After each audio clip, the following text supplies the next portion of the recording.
Hello, Internet. Let's talk fights. All right, guys, we're now on to the prelims. The headline of the prelims is Amanda Lemos versus Mackenzie Dern.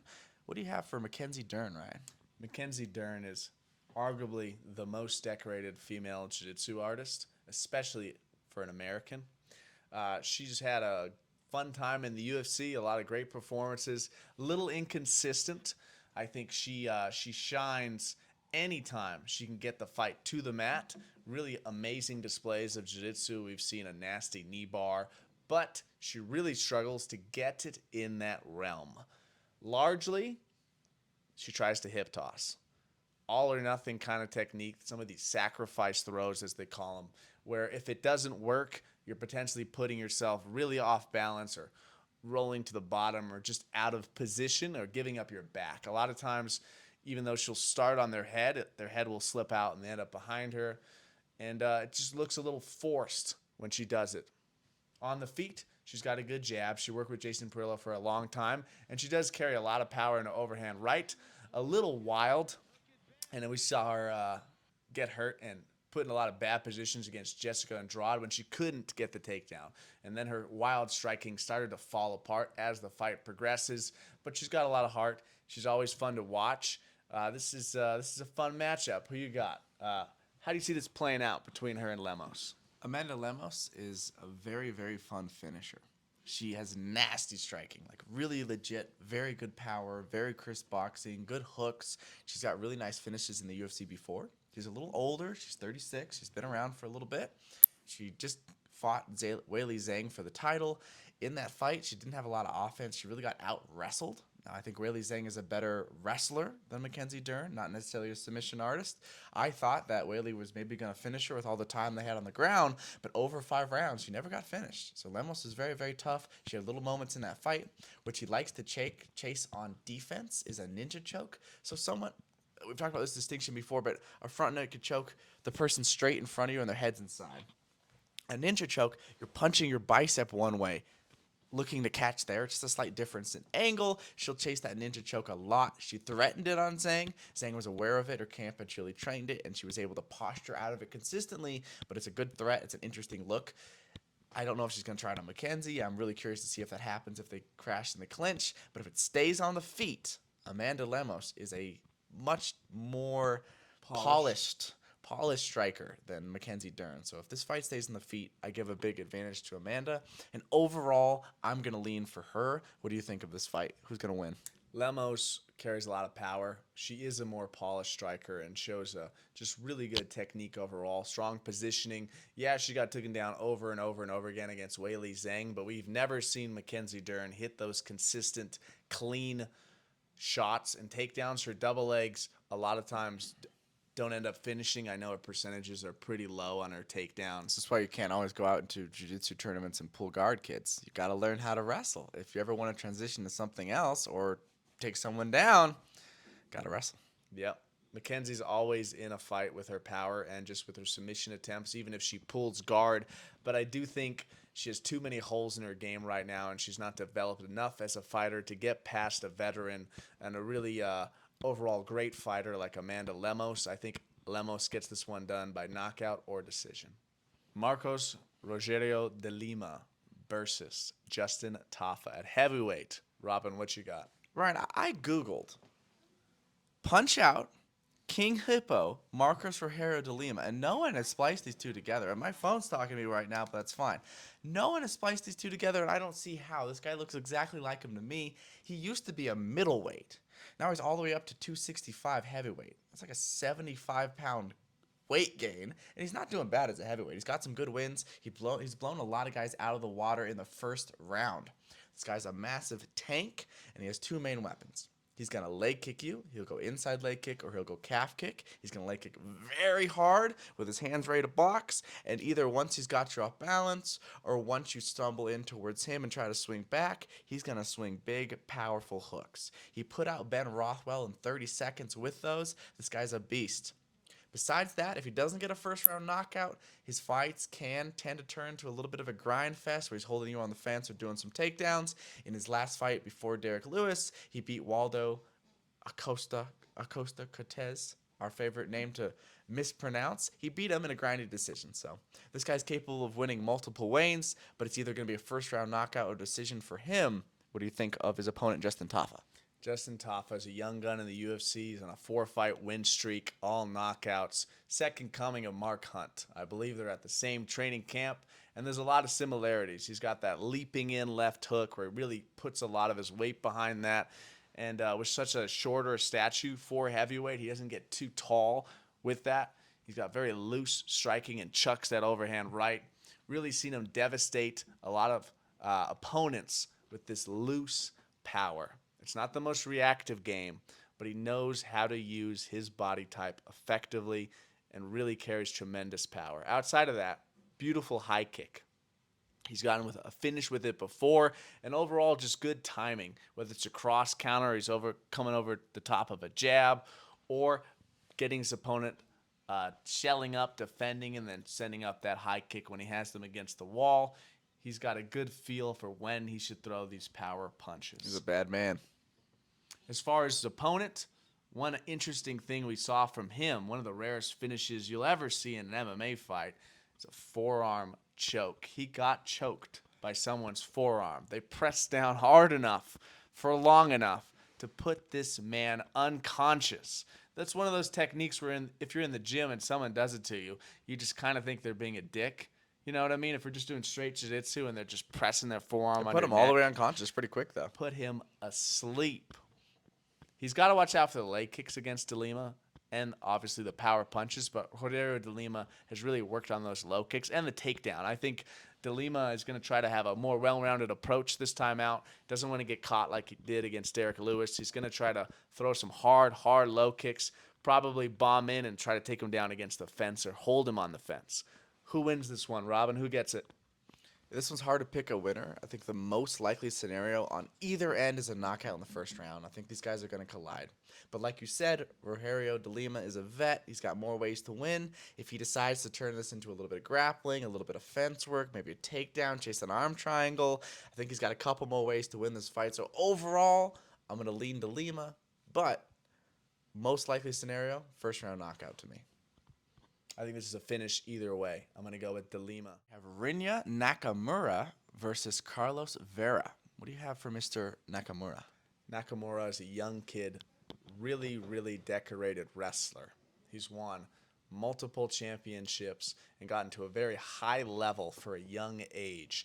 He won a division that's under 23, I believe, and got gold in it. Really has put a lot of time in that style, and you see it in his performances. Multiple performances in the road to the UFC. Really dominates people with the grappling. But he's not afraid to throw hands either. Constant forward pressure. Chucks a hard overhand right, but really he wants to get in on some takedowns, get you down. What was fascinating to me watching his tape is one specific position and detail that we so rarely see in mixed martial arts.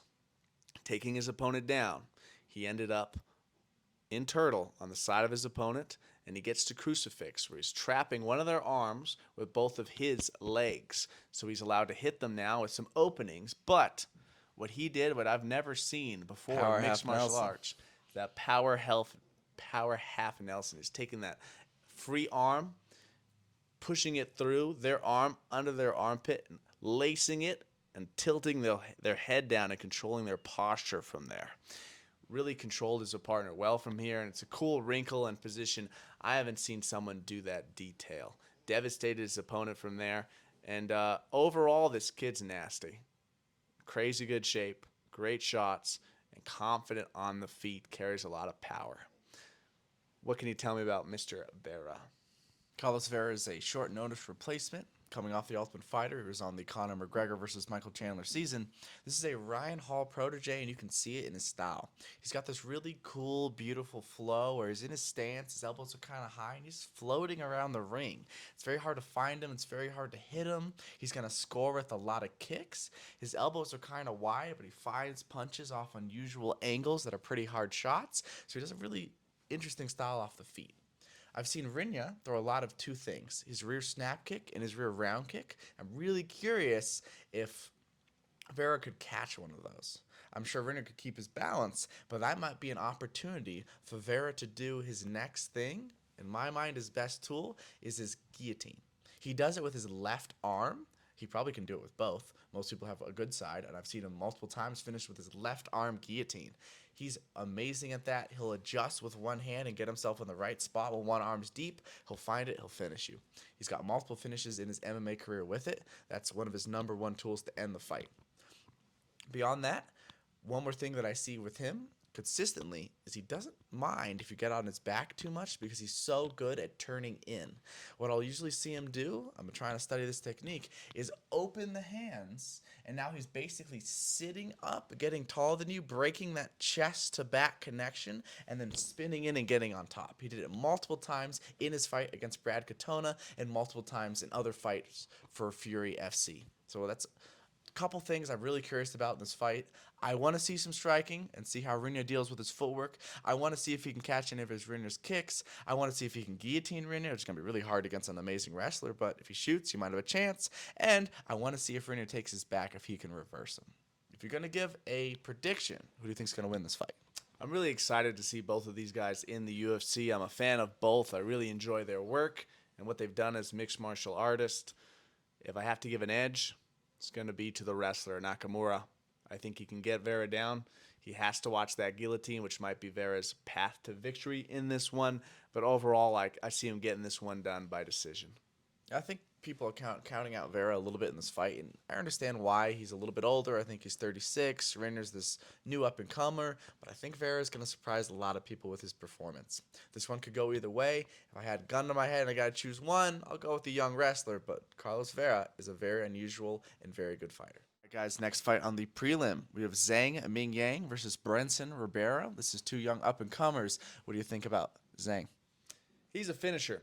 Every single one of his wins is in the first round, and he's on a giant win streak. 9 or 10 fights in a row, this guy has gotten first-round finishes. That's how you get yourself to the big show right there. He scored an absolutely devastating knockout on the road to UFC, timed a right hand, kept his hand a little bit low and drifted over his partner's shoulder and just cold-clocked him, followed up with way too many shots. But it was impressive, to say the least. Super aggressive on the feet. We have seen him caught and knocked out before, especially with a left hook. And he'll play that game. Kill or be killed. Live by the sword. Die by the sword. Really fun matchup. What do you see for his opponent? Brenson is a Dana White Tuesday Night Contender Series prospect. In that fight, he fought an 11-0 guy, and they had a back-and-forth striking match. He has some interesting habits on the feet. He's pretty long. He's pretty tall. And he'll exaggerate that with a lean. This has pros and cons. He'll lean forward a little bit like Nate Diaz, lean forward into his 1-2 to try to make it as long as possible. And it does make it a little extra long, but it makes his recovery back into his stance a little bit labored. You can get him a little bit off balance. He's a little bit unusual on the feet. If he has some odd timing, he'll throw in a back fist sometimes. He'll have offbeat rhythms. So he does some unusual stuff on the feet. He's well-rounded. He can hit takedowns. He can grapple. We've seen him get hurt in fights and come back before. He's young. He's 26. And in that fight, ultimately, he got a very nice knockout with a good combo. So I'm interested to see how this fight goes. The most likely thing to me is going to be a finish. These are both young, up-and-coming guys that want to bang. They're not really prioritizing defense. Neither one is doing a ton of pulling and a bunch of fakes and a bunch of being patient. They're going to get after it, and someone's going to go to sleep. In most of his performances, he gets a finish. We've seen him hit some takedowns where he's wrapping his opponent's leg and falling into a double leg, but I don't think he's going to take down the great Asian Hope in this one. In his performances, he stuffed a lot of takedowns and devastated people that potentially weren't on his level in this game. But with that kind of a win streak that I referenced, he's been granted this opportunity for good reason. It's going to be a fun one. I do think he gets this one done by a knockout. Overall, we're going with Zhang. All right, moving right along, Josh Quinlan versus Danny Barlow. Robin, what you got for Quinlan? Quinlan started his UFC career off with a very quick knockout. He's since then had a little bit of struggles. He fought Trey Waters, a very, very, very tall fighter for the weight class. He struggled with him quite a bit, but he's got a few tools he likes to go to we can look at. Two of his favorite things. He likes to low kick. He's got very powerful low kicks. He'll chase the calf. That's how he starts a lot of his offense. And besides that, he's operating out of his kind of boxing stance where he'll look to cover. What I mean by that is his guard's pretty high. He'll look to cover with one side and then return. He's a really high elbows, really high shoulders. His favorite attack, his favorite way to start his offense is jumping in behind his lead hook. He'll move, he'll low kick, he'll cover. When he's ready, he's leaping in behind this lead hook. This was exaggerated more because he was struggling with the distance against Trey Waters, but he tried it maybe 30 times in that fight. Sometimes it was successful, sometimes it wasn't, but that's one of his favorite strikes on the feet. Besides that, he's got some really good wrestling. When he was put on his back for a second with Waters, he wrestled up quickly. He hit a Granby. He can scramble. He can shoot. This guy's well-rounded, in very good shape, and hits very hard. What do you think of his opponent, the newcomer to the UFC, the debutant, Danny Barlow? Barlow's a nasty southpaw striker. Plays a lot of that hand fight game we see from open stance all the time. And his money punch is anything on that left hand. Does a great job of mixing it up. If you think it's the left hand, he might switch it to an uppercut at the last moment, an overhand. Finds that timing to pull when you throw and come back, and really carries a lot of power there. We saw him have a firefight in the Dana White's Contender Series, which he ultimately did knock out his opponent, but he got stunned himself and hurt in that match as well. Undefeated, confident. This is going to be a fun one. Who you got in this match, Robin? Overall, Quinlan's got the UFC experience. Quinlan has showed me some good durability, and Quinlan's showed me some good wrestling. So I've just seen more from him, so I'm going to lean towards him. But this is two young guys that I think are going to strike, and Barlow's extremely dangerous, so I wouldn't count him out. But overall, I got Quinlan. Quinlan has the UFC experience, the wins, the losses, the cage time. I think that's going to play a big factor here. This could be easily a finish and a knockout and a firefight. Or we might see Quinlan rely on the wrestling more in this one since he feels like he needs a win coming off that loss. Either way, I'm going Quinlan. Oban Elliott versus Val Woodburn. Robin, what you got for Val? Guys, Val was kind of made the sacrificial lamb so Bo Nickel could still have a fight. He got blown out of the water in around 30 seconds. Didn't show everything he was capable of, and I think we're going to see more in this fight. This guy is a fire hydrant. He is short and stocky and muscle-bound. Reminds me a bit of Michel Prazeres. I think that guy's nickname was the Tractor. I don't know if that's the most complimentary automobile for a body type, but this dude is built like a tank. I think we'll go with tank over tractor. Two of his favorite weapons. He likes his right overhand. He likes his right uppercut, especially if he gets you on the fence. Being shorter and stocker, he's not as comfortable from range. He's usually looking to crash in and get you to the fence, throw that overhand, throw that uppercut, and get a double leg. One thing that he's very, very good at is lifting with the double. He's not going to do it with his butt out. He's not going to do it leaning over. He's going to do it with a step in with his foot between his opponent's legs so he can properly lift with good posture. He'll pick up and throw a lot of people from there. So those are his best weapons. What do you think of his opponent? Oban Elliott is so damn entertaining. The Welsh Gangster, is that his nickname? Yes, sir. He's fantastic on the mic. I think he's a Chael Sonnen fan, and you can see a little bit of that bleed through on the microphone. I think he does a great job selling himself, and he's just fun to watch. This kid has it. Whatever that factor is, that star power, there's a lot of good things in the making here. As far as his style, he stays really far out, likes to throw up quick kicks, taekwondo back, but he's just a tough customer. All around, this dude is tough as nails. On the Dana White's Contenders Series, he got coming how hurt he was to steal that last round and honestly just put on a show in that last round. Left nasty body kicks, great takedowns, great pressure. Elliott. I think he gets this one done handedly. I think he's better at controlling distance than Val. I think he has longer weapons. The only thing he has to watch out for is that nasty power and potentially some takedowns. But I think Oban gets this one done by a finish or a decision. I'll agree. I think Oban should get the edge here, but it's an edge. One thing I saw that concerned me is he'll shoot very fast, well-timed takedowns, but he'll shoot to both knees. He's not shooting and getting up like a stone, skipping a stone, or lowering his level, never touching his knee to the ground and shooting in. He's just dropping to both knees against a short, stocky tank like Val Woodburn. That's not going to work, in my opinion, unless Val gets really tired. If Elliott can make this fight about footwork, about range control, and make it kind of grindy and work this pace and pressure, and later in the fight get takedowns, I think he can definitely take this fight. But early on, this is a very dangerous matchup for him. Overall, I'll take Mr. Objan? Oban. Oban. But Fall is a tough opponent for him. Can't wait for this one. All right, guys, this is the last fight on the prelim. Miranda Maverick versus Andrea Lee. What do you think about Miranda Maverick, Ryan? Maverick pushes a great pace. I think she's a fantastic striker. She does a lot of great work switching her stance, nasty head kicks. We've also seen her do a lot of excellent work with her wrestling.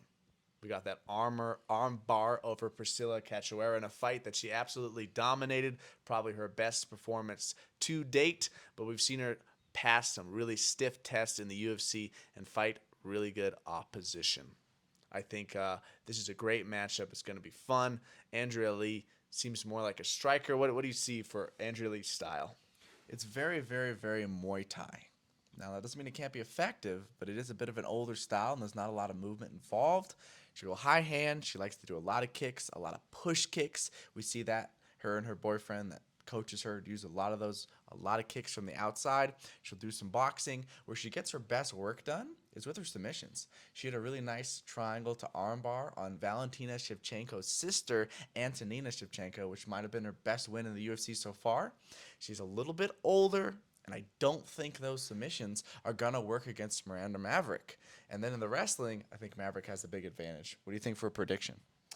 Miranda Maverick has more ways to win this fight. I think she has crisper, new age striking compared to the more traditional style of KGB Lee. I think Maverick ends up getting her down, riding out some top time, potentially submitting her or winning a decision in this one and just beating her in every facet of the game. Miranda Maverick.